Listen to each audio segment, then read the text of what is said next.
আসসালামু আলাইকুম প্রিয় দর্শক, অন্য মঞ্চের আলাপচারিতায় আপনাদের সকলকে স্বাগত জানাচ্ছি।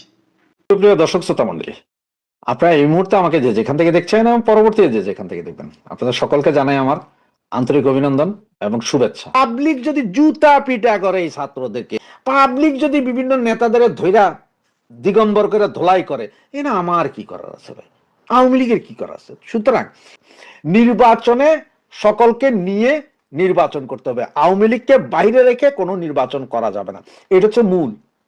কারণ আমেরিকাও ভালো করে জানে আওয়ামী লীগকে বাইরে রেখে নির্বাচন করে আপনারা 6 মাসও ক্ষমতা ধরে রাখতে পারবেন না। তো ওরা যে এই যে বন্দর নিল, পোর্ট নিল, রাস্তা নিল, ঘাট নিল, জায়গা নিল, জমি নিল, সেন্ট মার্টিন নিল, এগুলা কই যাবে? শেখ হাসিনার দোষ কি ছিল? শেখ হাসিনার দোষ ছিল একটাই, সেটা হচ্ছে যে উনি সেন্ট মার্টিন দিতে রাজি হন নাই, উনি বন্দর দিতে রাজি হন নাই, উনি কিনছিলেন গরিবের জন্য চাউল, উনি দিছিলেন গরিবরে বৃদ্ধ ভাতা, বয়স্ক ভাতা, পঙ্গু ভাতা, গর্ভবতী ভাতা, মহিলাদের জন্য ভাতা, এইসব ভাতা চালু করছে, মানে ভাত কাপড়ের ব্যবস্থা করছে, যে কারণে এই সরকারের পতন ঘটাইছিল এই আমেরিকা। 2024-এর আগে কিন্তু আমেরিকা একবার ক করছিল, এটা আপনাদের নিশ্চয় সবাই খেয়াল আছে। ওই সময় কি ছিল জানেন? ওই সময় আওয়ামী লীগ সরকারকে বলা হয়েছিল যে আওয়ামী লীগ সরকার এই যে সাগরের ভেতরে যে 12টা জোন, যেখানে গ্যাস, তেল গ্যাস উত্তোলনের যে কাজ, মানে এখানে তেল গ্যাস কি পরিমাণ আছে, উত্তোলন পেলে উত্তোলন কারা করবে, এগুলো নিয়ে একটা আলোচনা ছিল। আমেরিকার খুব ইচ্ছা ছিল যেগুলো সবগুলোর কাজই তারা দায়িত্বে পাবে। আওয়ামী লীগ সরকারও ইলেকশন আছে, সুতরাং ওই সময় কিছুই বলে নাই। যেই না ইলেকশনটা শেষ হলো, আওয়ামী লীগ সরকার 3 মাসের ভেতরে আন্তর্জাতিক দরপত্র দিল। মানে আন্তর্জাতিক দরপত্র যে যারা আছে সকলে আসেন, আমি এক দেশ শুধুমাত্র আমেরিকারে দিব না। কারণ আওয়ামী লীগ সরকার ভালো করেই জানতো এইসব অঞ্চলে দিলেই সেন্ট মার্টিন হারাবে। আর এটাই আমেরিকান গভর্নমেন্টের উপরে লেগে গেছিল বিশাল আতঙ্ক, যে কিরে আন্তর্জাতিক দরপত্র দিলে অন্যান্য ইয়েরা যদি আসে, এই যে আপনার অন্যান্য দেশ যদি আসে, এই দরপত্র তো ওরা টিকবে না, তাহলে তো ওদের সবকিছু হবে না। কারণ ওরা যদি পুরো ব্লকটা যদি ওরা পায়, তাহলে ওইখানে ওদের বিভিন্ন জাহাজ, দরকার সাবমেরিন এনে রাখবো, দরকারে যে 7 ফ্লিট এনে রেখে দিব, কারো কিছু করার নেই, আমরা তো তেল গ্যাস উত্তোলন করছি, দেখছি, খনন কাজ করছি। সুতরাং তখন আওয়ামী লীগ সরকারকে ফেলে দেওয়া ছাড়া তাদের কাছে আর কোনো উপায় ছিল না। কিন্তু ফেলে দেওয়ার পরে এখন ওদের ভয় হচ্ছে যে এই মৌলবাদী সরকার আবার কি করে। যদি মৌলবাদী সরকার আসে আসে মানে হচ্ছে যে এটা এখন প্রি প্ল্যান, যে এই মৌলবাদীদেরকে আনবে হচ্ছে যে ইন্ট্রিম, তার কারণটা। এবং ইন্ট্রিম যে ইলেকশন করতে চায় না, বা ইলেকশন যদিও বা কোনোভাবে হয়, তারা আবার এই মৌলবাদীদের একটা গ্যাঞ্জাম লাগায় রাখবে, তার একটা মূল উপাদান দেখেন। গতকালকে কি করলো একজন উপদেষ্টা, তিনি আবার আমাদের জাতীয় নিরাপত্তা উপদেষ্টা, উনাকে নিয়ে বিমানের ডাইরেক্টর করা হইলো। ভাই, একজন উপদেষ্টা মানে মন্ত্রী, ডিরেক্টর হয় আমরা শুনছি কখনো এমপি, বা এমপিও না এরকম লোকজন ডিরেক্টর হইতে পারে। একজন মন্ত্রী পদমর্যাদার উপদেষ্টা, উনি কেন বিমানের ডিরেক্টর হবেন? আবার নির্বাচন কমিশনের সচিবকে কেন চেঞ্জ করে বিমানে দিতে হবে? নির্বাচন কমিশনের সচিব হঠাৎ করে 1 মাস নেই নির্বাচন, তার আগে সচিব চেঞ্জ, তো নতুন সচিব এসে বুঝবো কি? আপনি যখন একটা নতুন বিয়া করলো, ওই মাইয়ার চরিত্র বুঝতে, ওই মাইয়া কি চায় কি না চায় এটি বুঝতে যেমন সমস্যা হয়, মেয়েরাও সেম, যে একটা ছেলেরা হঠাৎ করে বিয়া কইরা আপনারা যেমন বুঝেন না, বুঝতে পারেন না যে এর কি পছন্দ না পছন্দ, ওই না কি জানা, ছেলেরা বুঝে না মেয়েদের কি পছন্দ না পছন্দ। সেম কাহিনী হচ্ছে যে এই নির্বাচন কমিশনের সচিব হঠাৎ করে চেঞ্জ করে 1 মাসে, তো ওই বেটা এসে বুঝবে কি? ও তো কিছু বুঝবে না। আবার ওই সচিব, নির্বাচন কমিশনের সাবেক সচিবকে নিয়ে গেছেন কোথায় আপনারা? বিমানে। আবার জাতীয় নিরাপত্তা উপদেষ্টাকে বিমানের, বাংলাদেশ বিমানের ডিরেক্টর করেছেন কেন ভাই? উনি তো মন্ত্রীর, উনি তো একজন ডিরেক্টর চেয়ে অতি উচ্চ পদে। তাহলে এইসবগুলো, তো এগুলো সব করাচ্ছে যে আসলে যে 12 তারিখ ইলেকশন হবে তার একটা নমুনা। এবং 1/11 সময় আমাদের কাছে নজির আছে, 10 দিন আগে টোটাল নির্বাচনও বাতিল হয়েছে, উপদেষ্টা পরিষদও বাতিল হয়েছে। এখন আমেরিকা কেন তাইলে ফোন দিচ্ছে? আমেরিকা ফোন দিচ্ছে সকলকে, যে সবার সাথে কথা বলতেছে, ভাই দেখেন এর ভিতরে এখন আওয়ামী লীগ, ওই যে ব্যানারে দেখলেন যে 18 তারিখের পরে আসছে মরণ কামড়। বা এটা আমি বলতেছি না মরণ কামড়, আমি কোত্থেকে বলবো? আমি ক্ষুদ্র ছোট মানুষ, আমি তো আওয়ামী লীগের নেতা না, বা আওয়ামী লীগের কোনো নেতাও বলে নাই যে আপনার 18 তারিখের পরে বিশাল মরণ কামড় দিবে, আন্দোলন হবে। এটা বলছে কারা ভাই? গোয়েন্দা সংস্থা। বাংলাদেশের গোয়েন্দা সংস্থা বলছে ভাই বিশাল আন্দোলন হবে। এখন বিশাল আন্দোলন হবে, তাইলে 12 তারিখে নির্বাচনের আগে হয়তো এই বিভিন্ন কেন্দ্র, ভোট কেন্দ্রগুলো জ্বালাও পোড়াও হইতে পারে। ভাই এটা আমি বলছি না, জ্বালাও পোড়াও হইতে পারে, মানে জ্বালাইয়া পোড়াইয়া দিতে পারে। এটাও কারা বলছে? গোয়েন্দা সংস্থা। তো এখানে তো আওয়ামী লীগ কি ভাই জ্বালাও পোড়াও করে? কখনো কখনো করে না, ঠিক না? 96 সালের ওই যে ইলেকশন মনে আছে তো, বিএনপি আওয়ামী লীগ করছিল, পাবলিক করছে ভাই। পাবলিক যদি আন্দোলন করে, পাবলিক যদি জুতা পিটা করে এই ছাত্রদেরকে, পাবলিক যদি বিভিন্ন ভোট কেন্দ্র জ্বালাইয়া দেয়, পাবলিক যদি বিভিন্ন নেতাদের ধৈরা দিগম্বর করে ধোলাই করে, এটা আমার কি করার আছে ভাই? আওয়ামী লীগের কি করার আছে? সুতরাং এই যে মরণ কামড়, মরণ কামড় ওরা বলতেছে যে আওয়ামী লীগ মরণ কামড় দিবে। এখন আওয়ামী লীগ দিবে নাকি জনসাধারণ? আসলে জনসাধারণ বলতে ওরা ভয় পায়, কারণ জনসাধারণের 90% এখন আওয়ামী লীগ। যেই বেটা এর আগে আওয়ামী লীগ করতো না, সেও কয় যখন আওয়ামী লীগ ভালো। যেসব মহিলাগুলো আগে বলতো না, আগে বলতো যে আওয়ামী লীগ খারাপ, তারাও এখন কয় যে আওয়ামী লীগ ভালো। মহিলাদের এখন সমস্যা হয়েছে না? এই যে হাইকোর্ট রায় দিয়ে দিল ভাই, দুই বিয়া, মানে প্রথম বউয়ের অনুমতি লাগবে না দ্বিতীয় বিয়া করতে, আবার তৃতীয় বিয়া করলে দ্বিতীয়টা তো প্রথম হয়ে যায়, সেটারও অনুমতি লাগবে না। তো মহিলারা এখন চিন্তা করতে, আয় হায় আগে পাইতাম না, আগে যাও একটা ভাতার পাইতাম, এখন তো দেখি লাঙ্গের আশা করে ভাতারও গায়েব। মহিলারা এখন বিরোধী। আবার যদি সরিয়া আইন হয়, বেত্রাঘাত পাছার উপরে যদি চলে দৌড়া, তাহলে তো আবার সমস্যা না। তো এই সব কিছু মিলে পাবলিক খেপারেছে, পাবলিক খেপায়। পাবলিক আসলে মূলত হচ্ছে যে পাবলিক, এরা বুঝতেছে পাবলিক হয়তো 18 তারিখের পরে বিভিন্ন জায়গায় নেমে যাবে। ওই যে যেমন জুলাই আগস্টে যেরকম পাবলিক নাকি বিভিন্ন জায়গায় জ্বালাই দিছিল, উল্টাই দিছিল, সেরকম হয়তো পাবলিক আবার জ্বালাই দিতে পারে, উল্টাই দিতে পারে, ঝুলাই দিতে পারে। এই কারণে এখন বলতেছে যে আওয়ামী লীগ করবে। কারো তো নাম দিতে হবে। এটা তো যদি বলে যে পাবলিক, তাহলে এটা শরমের বিষয় না ভাই? তো সেটা আমি বলছি না, গোয়েন্দা সংস্থা বলছে যে আওয়ামী লীগ মরণ কামড় দিবে, ইলেকশন তো টোটালি ভন্ডুল হয়ে যাবে।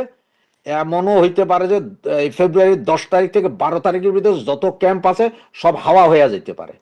তো এগুলো সব পাবলিক হয়তো করতে পারে, এটা আওয়ামী লীগ করবে না, পাবলিক করবে। কারণ পাবলিক মানি এখন কিন্তু সব আওয়ামী লীগ, এটা তো মানেন যে কোনো পাবলিক মানি আওয়ামী লীগ।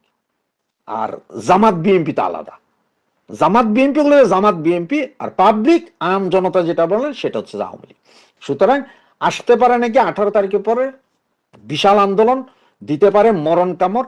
এমনও হইতে পারে যে আওয়ামী লীগ নেতারাও হয়তো বিভিন্ন জায়গায় আছে, যারা এখন আছে বাংলাদেশে, যাদেরকে আমরা জানি যে বাইরে, তারাও হয়তো বাংলাদেশে। সবকিছু মিলাইয়া একটা বজগট অবস্থায়।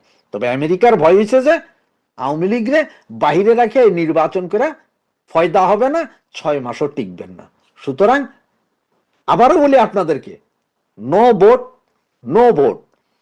নৌকা নাই, ভোট কেন্দ্রে যাব না। কিসের তোমার হার না, ভোট দিতেই তো যাব না। জয় বাংলা, জয় বঙ্গবন্ধু।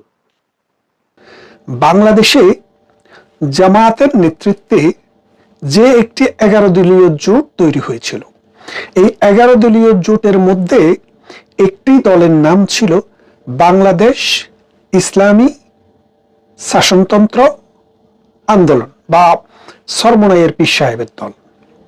যে তারা হাত পাকা নিয়ে বাংলাদেশে ইসলামী শাসনতন্ত্র কায়েম করতে চায়, যার জন্য সরমনাই ভিত্তিক তাদের এই আন্দোলন বহু বছর থেকে চলছে।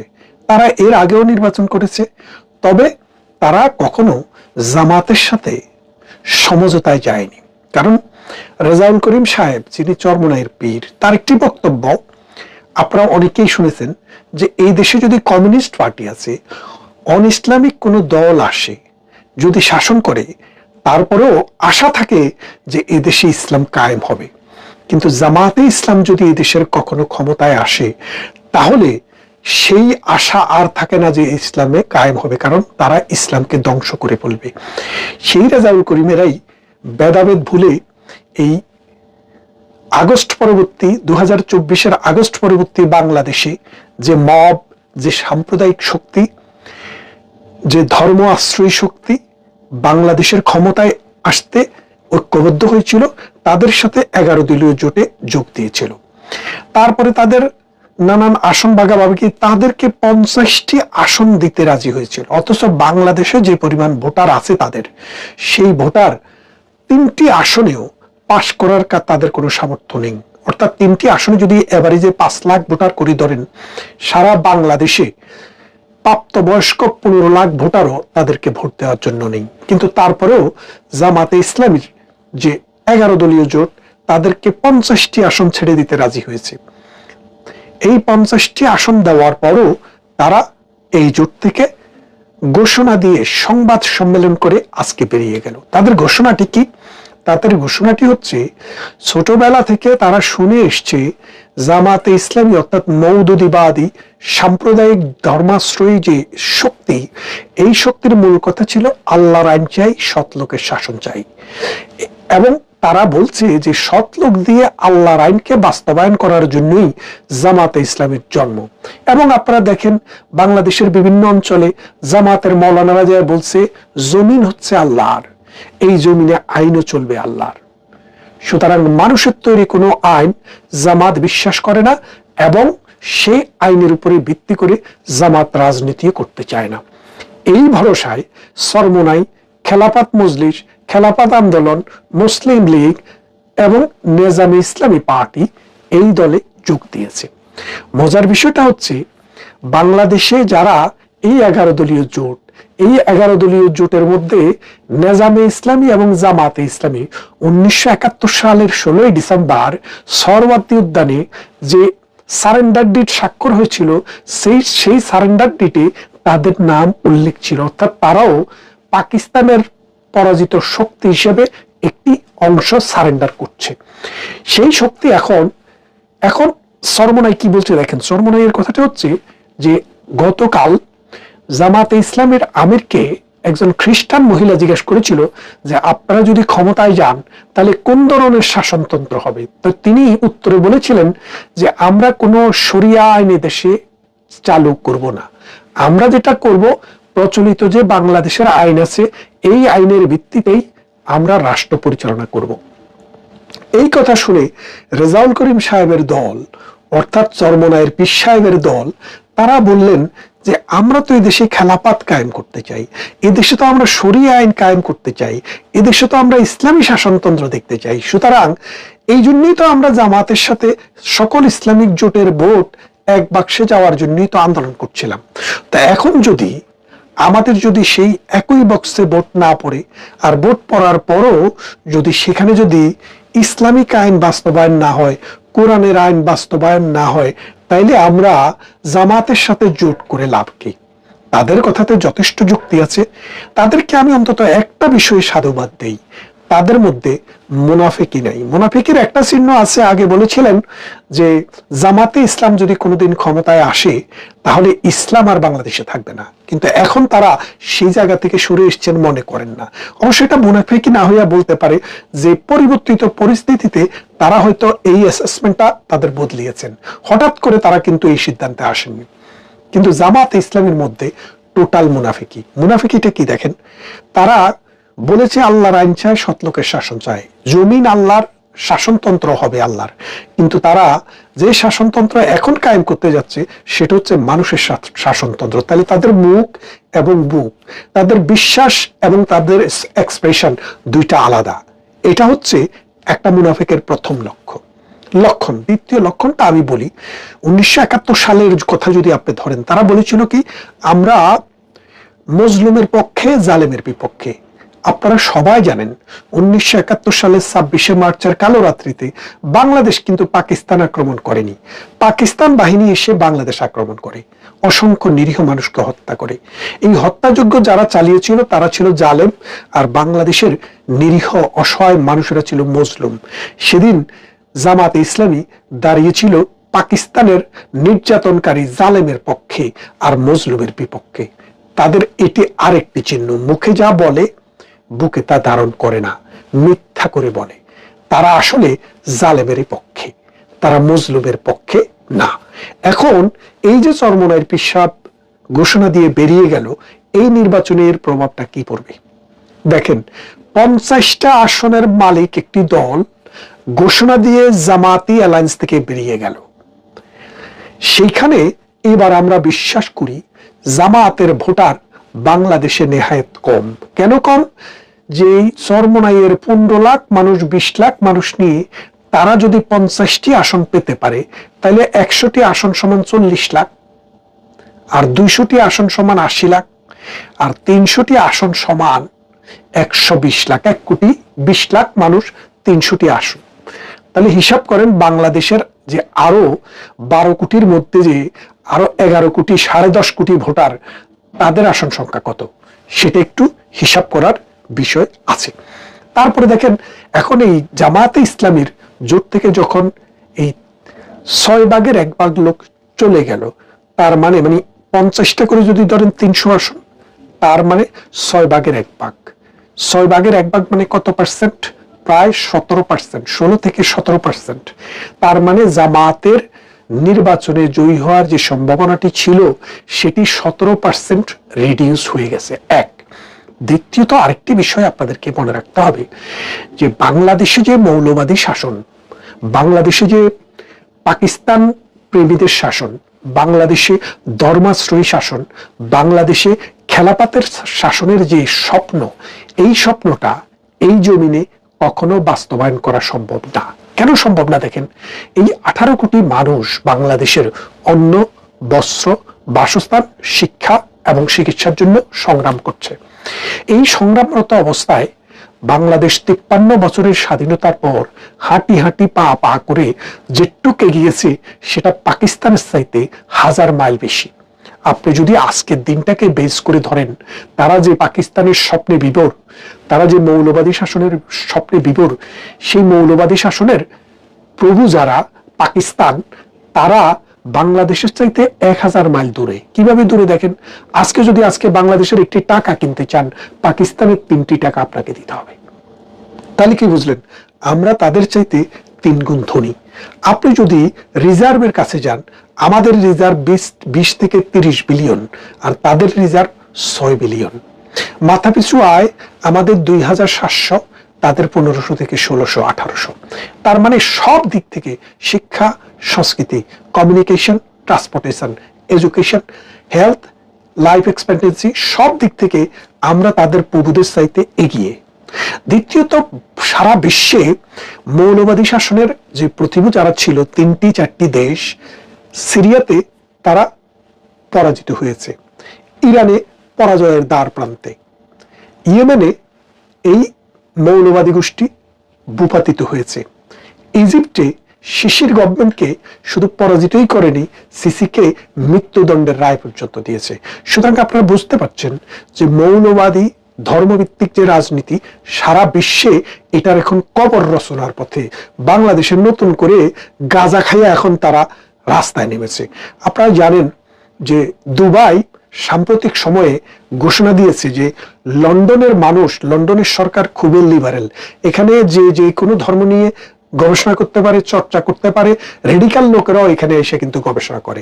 যার কারণে দুবাই এখন ঘোষণা দিয়েছে যে লন্ডনে সরকারি স্পন্সরে কোনো ছাত্রকে আর এই দেশে পড়তে আসতে দিবে না, কারণ এই দেশে আসলে মৌলবাদীর চর্চা হয়। তো এটা কেন বলছে? দুবাই কি ইসলামিক রাষ্ট্র হয়ে এই লন্ডনকে, ব্রিটেনকেই এই ইসলামিক মৌলবাদীদের প্রাণ কেন্দ্র হিসেবে দেখছে? হ্যাঁ, এটার একটা কারণ আছে, কারণ এই দেশের সরকারগুলো liberal, rule of law establish, যার কারণে বুদ্ধির মুক্তি এবং চিন্তার স্বাধীনতা, যে যেটা লালন করতে চায়, পালন করতে চায়, এটা করার সর্বোচ্চম উর্বর ভূমি। কিন্তু ব্রিটেন আস্তে আস্তে এখন বুঝতেছে যে এই মৌলবাদী শক্তিকে যদি এখানে বসার সুযোগ করে দেয়, আলাপ আলোচনা করার সুযোগ, কথা বলার সুযোগ এবং তাদেরকে অর্গানাইজেশনের সুযোগ দেয়, তারা আস্তে আস্তে সারা বিশ্বে মৌলবাদ উৎপাদন করবে। তাই আমেরিকা, ব্রিটেন, ইউরোপ আস্তে আস্তে তাদের ব্যাপারে কষা চলছে। সম্প্রতি আপনারা দেখেছেন আমেরিকাতে বাংলাদেশ, পাকিস্তান এবং আফগানিস্তানের মানুষের অভিবাসন বন্ধ করে দিয়েছে। ব্রিটেনে বাংলাদেশ থেকে ছাত্র এবং ভিজিটর আসা মুসলমান দেশ হিসেবে অর্ধেকটা কমিয়ে দিয়েছে। আমেরিকার পর কানাডা, অস্ট্রেলিয়া, নিউজিল্যান্ডে যান, সেখানেও একই অবস্থা। ইউরোপও কিন্তু একই পথে হাঁটছে। তার মানে এই মৌলবাদী শক্তি যতই ধর্মাশ্রয়ী রাষ্ট্র করতে চাক, যতই একটা মৌলবাদের আলখেল্লা তৈরি করতে চাক, দিন দিন তাদের জন্য শুধু বাংলার মাটি না, সমগ্র বিশ্বের মাটি আস্তে আস্তে খুব বিপজ্জনক একটা ভূমিতে পরিণত হচ্ছে। এই 18 কোটি মানুষ নিয়ে 3 দিক থেকে ভারতের ঘেরা, একদিকে এক কোনায় বর্মদস্যু। সুতরাং এই বঙ্গোপসাগরের লোনা জলে তারা একদিন পতিত হবে। সেদিন কত দূরে বলতে পারছি না, তবে এটা বলা যায় যে তাদেরকে এই বঙ্গোপসাগরের লোনা জল খেয়ে মরা ছাড়া অন্য কোনো জিনিস থাকবে না। কারণ সারা পৃথিবী এখন বুদ্ধিভিত্তিক, বিজ্ঞান ভিত্তিক, সমাজ ভিত্তিক, মানুষ ভিত্তিক, মানবতা ভিত্তিক শাসন চালু করছে। আর তার বিপরীতে 1500 বছর, 1600 বছর, 2000 বছর আগের বস্তা পচা যে তথ্য, ওইসব তথ্য দিয়ে ইসলামের মোড়কে বাংলাদেশের মানুষের কাছে খাওয়ানোর চেষ্টা করছে। 1971 সালে তারা ঘর ঘর থেকে নারীদেরকে ধরে এনে নিজেদের মা বোনদেরকে পাকিস্তানিদের হাতে গনিমতের মাল হিসেবে তুলে দিয়েছে। 2.5 লক্ষ নারী ধর্ষিত হয়েছে, 30 লক্ষ মানুষ জীবন দিয়েছে।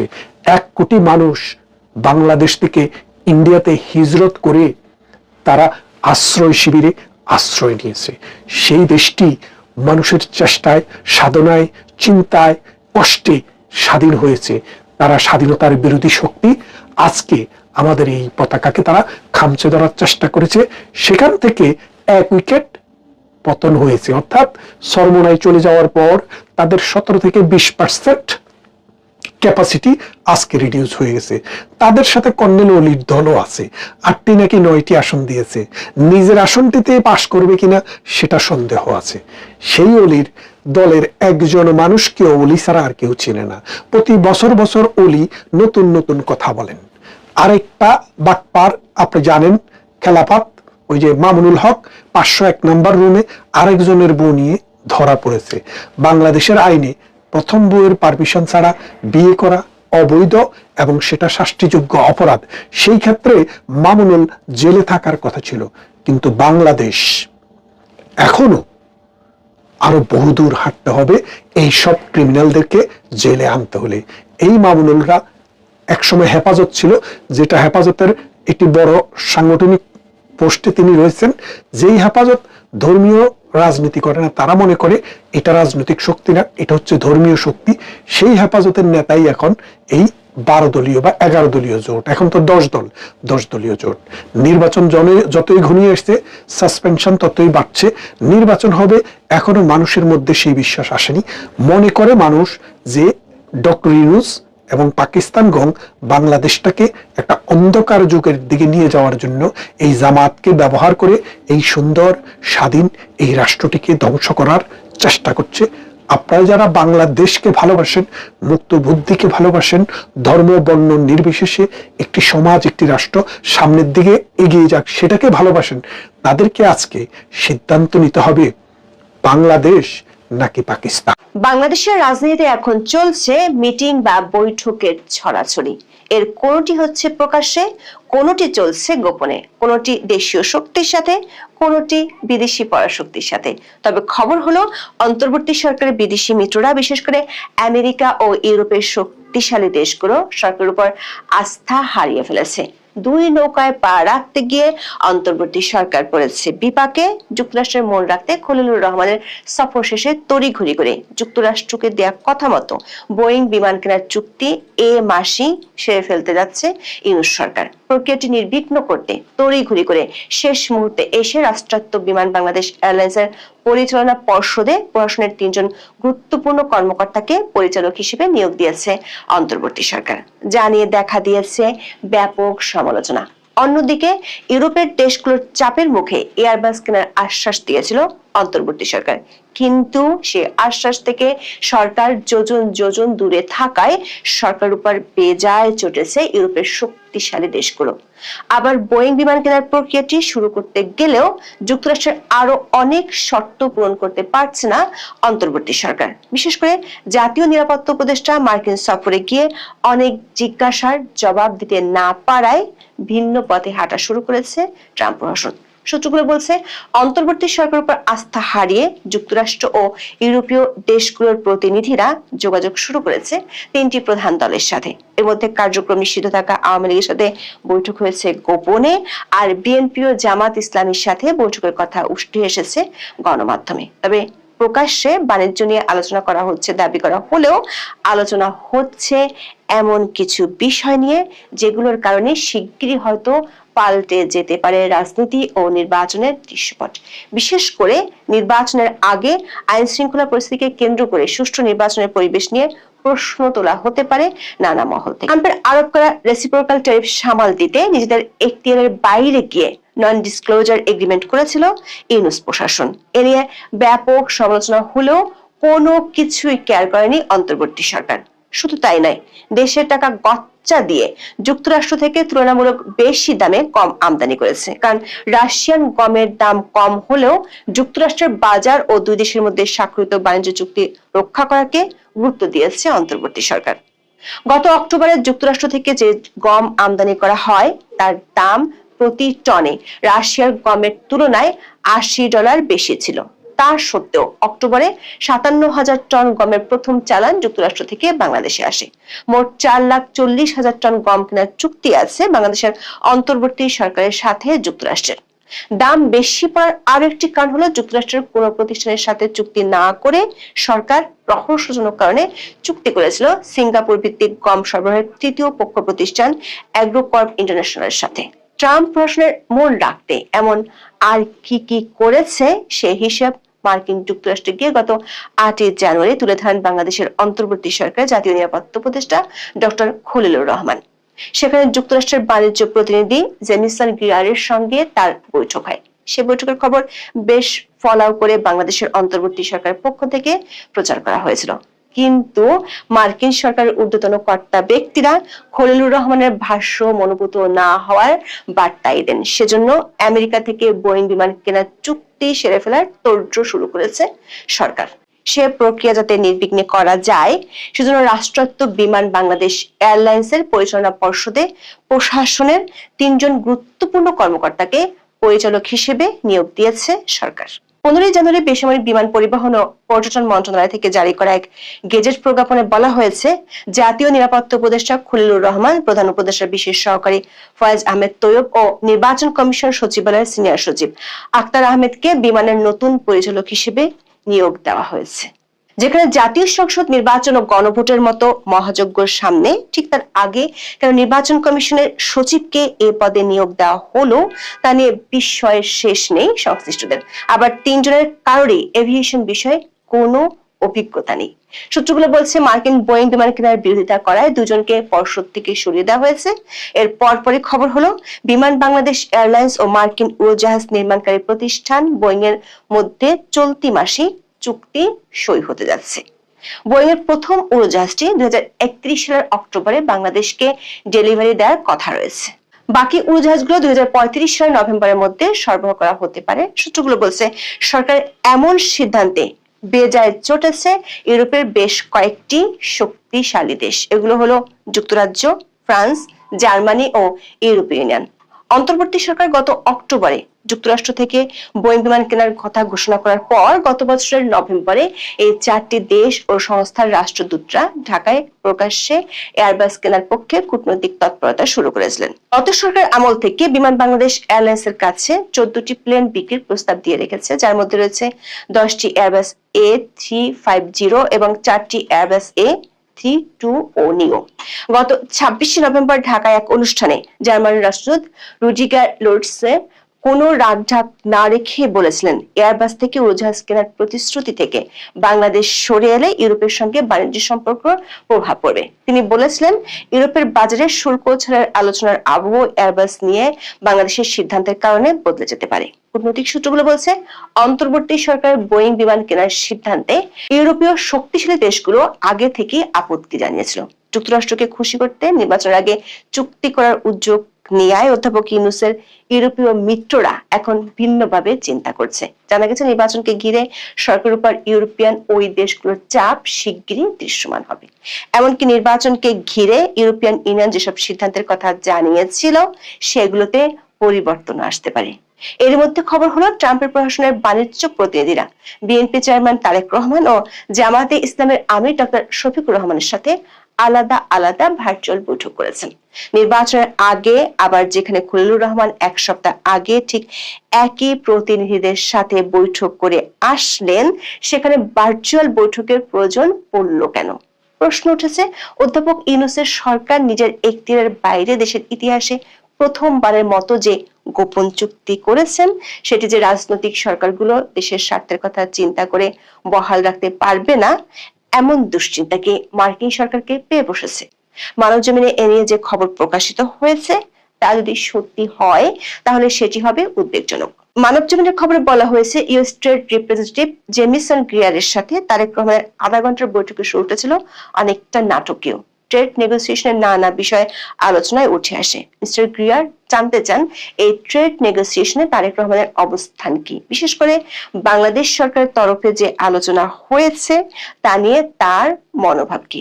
মানবজমিন বলছে তারেক রহমান স্পষ্ট করে বলেন সরকার যে নেগোসিয়েশন করেছে তাতে তাদের সম্মতি রয়েছে। সরকার যেভাবে আলোচনা এগিয়ে নিয়েছে তাতে তাদের কোনো দ্বিমত বা আপত্তি নেই। দর্শক, চুক্তিটি গোপন হওয়ায় তারেক রহমান তা দেখার কথা নয়। তাহলে সরকারে যাওয়ার আগে চুক্তি না দেখে তারেক রহমান কিভাবে এবং কেন এই নিশ্চয়তা দিচ্ছেন? দর্শক, লক্ষণীয় বিষয় হলো তারেক রহমানের সাথে মার্কিন প্রতিনিধিদের ভার্চুয়াল বৈঠকটি হয়েছে 16 জানুয়ারি। তার আগে 15 জানুয়ারি সন্ধ্যায় তারেক রহমান সপরিবারে সাক্ষাৎ করেন প্রধান উপদেষ্টা অধ্যাপক ইউনূসের সাথে। সরকারের পক্ষ থেকে এটিকে নিছক সৌজন্য সাক্ষাৎ বলে দাবি করা হলেও নির্বাচনের আগে প্রধান একটি রাজনৈতিক দলের নেতার সপরিবারে সরকার প্রধানের সাথে বৈঠকের বিষয়টি নিয়ে প্রশ্ন উঠতেই পারে। দর্শক, তারেক রহমানের সাথে বৈঠকের পর দুপুরে জামাত ইসলামের আমির ডক্টর শফিকুর রহমানের সাথে আরেকটি ভার্চুয়াল বৈঠক করেন জেমিসন গ্রিয়ার। অবশ্য জামাত ইসলামী যে প্রেস রিলিজ দিয়েছে সেখানে তারেক রহমানের মতো নিশ্চয়তা দেওয়ার কথা বলা নেই। সূত্রগুলো বলছে অধ্যাপক ইউনূসের প্রশাসনের উপর বিরক্ত হয়ে মার্কিন প্রশাসন এবার রাজনৈতিক দলগুলোর সাথে যোগাযোগ করা শুরু করেছে। বাংলাদেশে নিযুক্ত মার্কিন নতুন রাষ্ট্রদূত ব্রেন্ট ক্রিস্টেনসেন বাংলাদেশে বেশ কয়েকটি রাজনৈতিক দলের নেতার সাথে অনানুষ্ঠানিক বৈঠক করেছেন। এর মধ্যে কার্যক্রম নিষিদ্ধ থাকা আওয়ামী লীগের 2 জন শীর্ষ পর্যায়ের নেতার সাথে বৈঠকের খবর জানা গেছে। মার্কিন স্টেট ডিপার্টমেন্টের 2 জন ঊর্ধ্বতন কর্মকর্তার সাথে আওয়ামী লীগের শীর্ষ পর্যায়ের নেতাদের সাথে ভার্চুয়াল বৈঠক হয়েছে। একইভাবে ইউরোপীয় কয়েকটি দেশের প্রতিনিধিরাও আওয়ামী লীগের নেতাদের সাথে বৈঠক করেছে। একটি সূত্র জানা গেছে আওয়ামী লীগের পক্ষ থেকে 18 জানুয়ারির পর বড় ধরনের কর্মসূচি ঘোষণা করা হবে। নো ভোট নো ভোট এই স্লোগানে কর্মসূচি দিবে কার্যক্রম নিষিদ্ধ থাকা দলটি। ওই কর্মসূচির পরপরই বিদেশি শক্তি যারা এতদিন অধ্যাপক ইউনূসের মিত্র বলে পরিচিত ছিল তারাও নানা ধরনের বিবৃতি দিতে পারে। সেখানে সামনে আসবে ইনক্লুসিভ বা অন্তর্ভুক্তিমূলক নির্বাচনের কথা। আবার বিদেশি এসব শক্তিগুলো আইন শৃঙ্খলার অবনতি এবং জঙ্গিবাদ ইস্যুটিও সামনে নিয়ে আসতে পারে। এমনিতেই সরকার কোনোভাবেই আইন শৃঙ্খলা পরিস্থিতি কোনোভাবেই নিয়ন্ত্রণ করতে পারছে না। 16 জানুয়ারি ময়মনসিংহ 1 আসনে বিএনপির এক বিদ্রোহী প্রার্থীর সমর্থককে ছুরিকাঘাতে হত্যা করা হয়েছে। শুক্রবার সন্ধ্যা 6টার দিকে ধোবাউড়া উপজেলার ঘোষগাঁও ইউনিয়নের এরশাদ বাজার এলাকায় এই ঘটনা ঘটে। অন্যদিকে গাইবান্ধা 3 আসনের স্বতন্ত্র প্রার্থী আইজার রহমানকে রংপুরে অজ্ঞান অবস্থায় উদ্ধার করেছে পুলিশ। অন্যদিকে খোদ নির্বাচন ভবনেই দেখা গেছে ইতিহাসের নজিরবিহীন ঘটনা। দ্বৈত নাগরিকত্বের জেরে শেরপুর 2 আসনে বিএনপি প্রার্থী ফাহিম চৌধুরীর প্রার্থিতা বাতিল চেয়ে আপিল করেছিলেন ইয়াজ দাইন নামের এক ভোটার। নির্বাচন কমিশনের আপিল শুনানির দিন তাকে ভবন থেকে বের করে রাস্তায় এনে বেধড়ক মারধর করা হয়। সংবাদপত্রের খবর অনুযায়ী আগারগাঁও নির্বাচন ভবন চত্বরে পুলিশের সামনে ইয়াজ দাইনকে পেটান বিএনপি প্রার্থীর সমর্থকেরা। এ সময় নির্বাচন ভবন মিলনায়তনে আপিল শুনানি চলছিল। সোশ্যাল মিডিয়ায় ছড়িয়ে পড়া ভিডিওতে দেখা যায় বিকেলের দিকে কয়েকজন নির্বাচন ভবনের সামনে ইয়াজ দাইনকে কিল ঘুষি মারছেন। অবশ্য ঘটনার দৃশ্য সোশ্যাল মিডিয়ায় ভাইরাল হলেও বরাবরের মতো মুখে কুলুপ এঁটেছে নির্বাচন কমিশন। এর আগে মনোনয়নপত্র বাছাইয়ের সময় সারা দেশে তুগলকি কাণ্ড ঘটলেও কোথাও কোনো ব্যবস্থা নেওয়ার খবর আসেনি। উল্টো হুমকি লাঞ্ছনার মুখে নির্বাচনী কর্মকর্তারা ছিলেন অসহায়। দেশের প্রায় 5.5 দশকের ইতিহাসে নির্বাচনী কর্মকর্তাদের এতটা নাজুক দশা আর কখনো দেখা যায়নি। সেদিক থেকে এরই মধ্যে ইতিহাসে জায়গা করে নিয়েছে ডক্টর ইউনূসের আমলে নির্বাচন। একটি সূত্র বলছে সামনের 7 থেকে 10 দিনের মধ্যে পরিস্থিতি নাটকীয় মোড় নিতে পারে, এমনকি নির্বাচনের সাথে সংশ্লিষ্ট কয়েকটি ইস্যু আদালত পর্যন্ত গড়াতে পারে। সেটি হলে দেশের রাজনীতি ও নির্বাচন নিয়ে পরিস্থিতি আরো জটিল হয়ে উঠতে পারে। আর এসব কিছুই নির্ভর করছে বিদেশি পরাশক্তিগুলো কোন দিকে ঝুঁকে